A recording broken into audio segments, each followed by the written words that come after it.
Madam Acting Deputy President, I rise this evening to acknowledge and pay tribute to the commitment and service of two community stalwarts of Albany and my home state of Western Australia. Other senators in this place will have heard me speak on many occasions about Albany's special place at the heart of the Anzac story. Of course, it was from Albany that the first Anzac convoy set sail, bearing Australian and New Zealand troops bound for Gallipoli. As the Albany Advertiser noted on the departure of the convoy, in no other port of the Commonwealth were the ships seen together in the full magnificence of their numerical strength. This seminal moment in history commemorated just over 1 year ago, when more than 40,000 people attended a series of events held over the weekend of the 31st of October to the 2nd of November 2014, which marked the centenary of that first convoy's departure. I think it's fair to say that this was the largest scale series of events that Albany has ever hosted.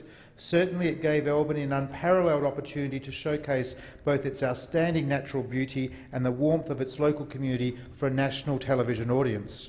While it is true that these events received significant financial and logistical support from both the federal and West Australian state governments, it is the local contribution I want to focus on this evening.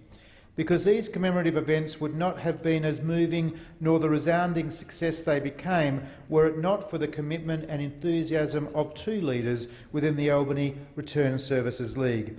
They are, of course, the former President, Mr Peter Aspinall, and his colleague, Mr Laurie Fraser MBE OAM, the Chair of the Special Functions Committee.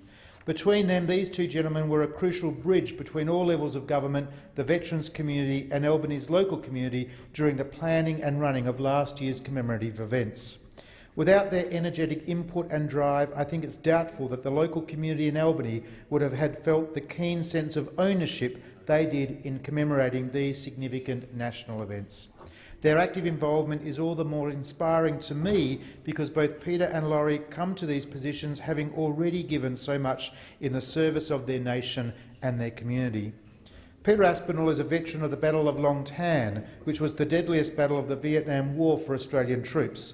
On the 18th of August 1966, he was an artillery forward observer directing artillery fire as part of A Company sent in to relieve D Company, who had lost 17 men in the battle.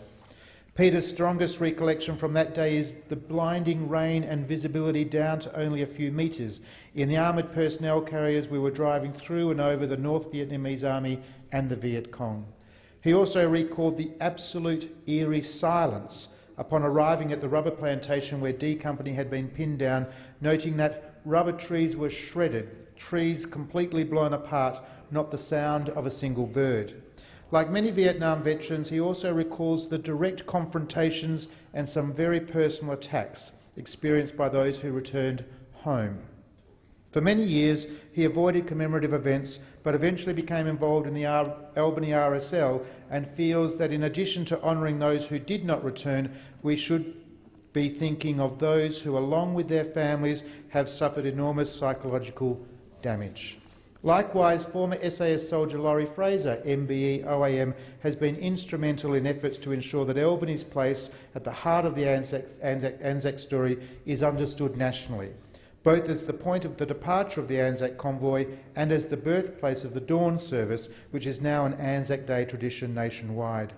Laurie's indefatigable efforts were especially important in shaping what is now the National Anzac Centre, a magnificent interactive museum and memorial experience which opened on the 1st of November 2014. It sits atop Mount Clarence looking out over those same waters of King George Sound through which the Anzac sailed over a century ago. The centre has attracted enormous interest since its opening, with visitors' numbers confirmed as being well above original forecasts. I would also note that at this point the outstanding contribution of Mr Jeff Hand, who with Peter and Laurie have brought the Albany Anzac Centenary Alliance to the centre's development. We commend their fantastic local effort. It was especially pleasing to be in Albany on the 14th of November this year as His Royal Highness the Prince of Wales and Her Royal Highness the Duchess of Cornwall became the National Anzac Centre's highest profile visitors to date. Their visit was a fitting acknowledgement of all the community has achieved, as both Peter Aspinall and Laurie Fraser retire from their roles with the Albany RSL. All West Australians owe them an incalculable debt of gratitude, not just for their own military service, but for all they have done to honour the service and sacrifice of others and to lift the profile of our great state, Western Australia.